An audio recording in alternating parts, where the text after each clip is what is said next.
Assalamualaikum warahmatullahi wabarakatuh. Saya Nanda Puwanti, di kelas 12 Cikoso 4. Saya di sini dari Universitas Bina Sarana Informatika Bekasi. Saya di sini akan menjelaskan tentang kasus kejahatan pada cybercrime.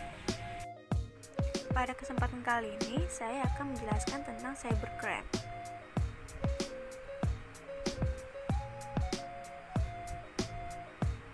Apa yang dimaksud dengan cybercrime?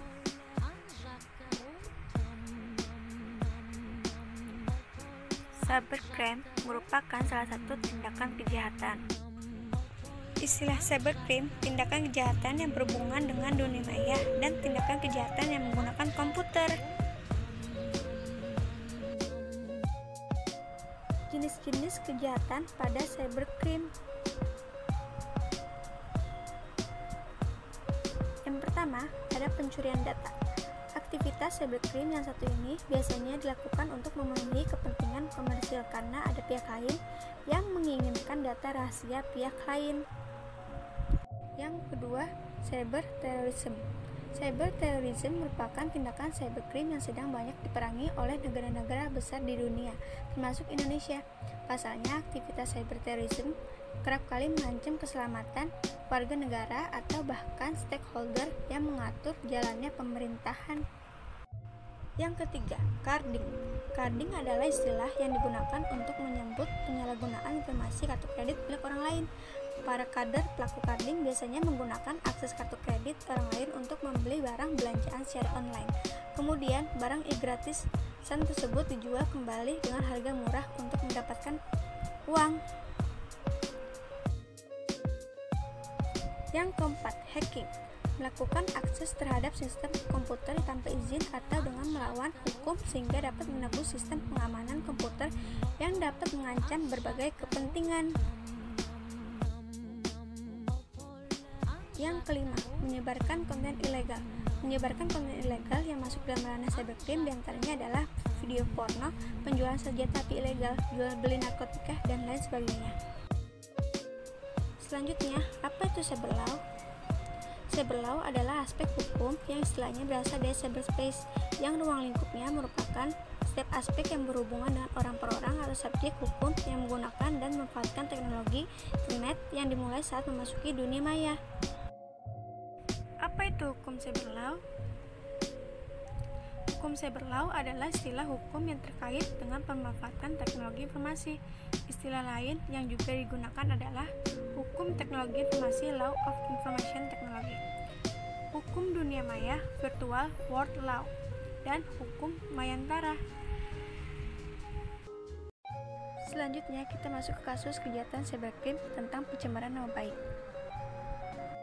Penjelasan pencemaran nama baik secara umum yaitu, sebelum masuk ke dalam penjelasan mengenai kasus pencemaran nama baik, Anda harus memahami unsur dari pencemaran nama baik secara umum, yaitu tindak pidana dalam pencemaran nama baik merupakan delik pidana aduan. Pencemaran nama baik masuk ke dalam kategori delik aduan karena penilaian terhadap tindakan pencemaran nama baik sangat bergantung pada pihak yang diserang nama baiknya.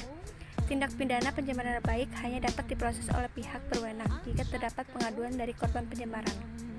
Yang kedua, pencemaran nama baik dilakukan melalui penyebaran informasi. Artinya, dalam suatu konten terdapat substansi yang berisi pencemaran nama yang disebarluaskan kepada umum atau dilakukan di depan umum oleh pelaku. Selanjutnya, pencemaran nama baik sebagai tindak pidana. Di Indonesia, secara garis besar tindakan pencemaran nama baik diatur dalam Kitab Undang-Undang Hukum Pidana (KUHP) dan UU ITE. Definisi dan tafsiran pencemaran nama baik merujuk pada aturan yang ada dalam KUHP, sedangkan dalam UU ITE lebih diatur mengenai media atau cara pencemaran nama baik dilakukan. Dampak atas pencemaran nama baik. Melakukan tindak pidana pencemaran nama baik memiliki banyak dampak yang tentunya akan merugikan diri sendiri dan orang lain, baik kerugian materi dan non-materi. Diantaranya adalah: pertama, membukukan kebebasan berekspresi. 2. Menghambat kinerja seseorang. Ketiga, merusak popularitas dan karir. Dan yang terakhir, perihal pencitraan seseorang atau institusi. Lalu, hukuman atas pencemaran nama baik. Ancaman pidana bagi seseorang yang melanggar pasal 27 ayat 3 UU ITE ini diatur dalam pasal 45 ayat 3 yang berbunyi, Setiap orang yang dengan sengaja dan tanpa hak mendistribusikan dan atau mentransmisikan dan atau membuat dapat diakses informasi elektronik dan atau dokumen elektronik yang memiliki muatan penghinaan dan atau pencemaran baik sebagaimana dimaksud dalam pasal 27 ayat 3 dipidana dengan pidana penjara paling lama 4 tahun dan denda paling banyak 750 juta rupiah. Kasus pencemaran nama baik. Seseorang musisi Indonesia yaitu Ahmad Dhani terjerat pasal 7 ayat 3, Jangto pasal 45 ayat 3 UU ITE dengan dugaan pencemaran baik di mana terdakwa membuat konten video yang berisi kata idiot yang dianggap melecehkan nama baik peserta demo di luar hotel tempat terdakwa menginap. Apabila melihat dari kasus tersebut, terdakwa dapat dipidana jika memenuhi unsur yang ada dalam pasal 27 ayat 3 UU ITE, di mana pengertian dari pencemaran nama baik merujuk pada pasal-pasal mengenai penghinaan yang diatur dalam KUHP.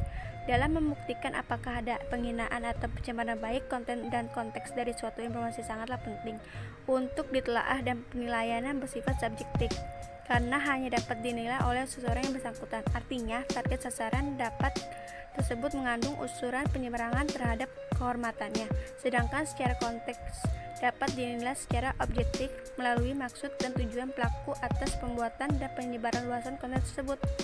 Kasus ini bermula ketika Ahmad Dhani hendak menghadiri acara deklarasi 29 ganti presiden di Surabaya pada tanggal 26 Agustus 2018. Acara ini diselenggarakan di Tugu Pahlawan itu gagal karena demo sejumlah warga. Ahmad Dhani yang menginap di Hotel Majapahit Tunjungan Surabaya juga tidak bisa keluar karena dihadang pengunjuk rasa yang menolak acara deklarasi tersebut. Kesimpulannya, carilah informasi dengan tepat untuk menghindari kesalahan. Dapat membagikan informasi tersebut melalui media sosial, karena jika Anda diketahui menyebar sesuatu yang tidak jelas kebenarannya, apakah yang mengandung ujaran kebencian ataupun itu menyebabkan pihak lain merasa tercemar nama baiknya, Anda akan dikenakan hukuman sesuai yang telah dijelaskan di atas. Jadi kesimpulannya adalah hormatilah orang lain sebagaimana kita ingin dihormati. Dalam hidup kita mampu memanusiakan manusia, karena hidup dari setiap perbuatan yang menyimpang terdapat resiko berupa sanksi hukum atau sanksi sosial yang harus ditanggungjawabkan oleh setiap pelaku atas setiap suatu perbuatannya. Sekian dan terima kasih.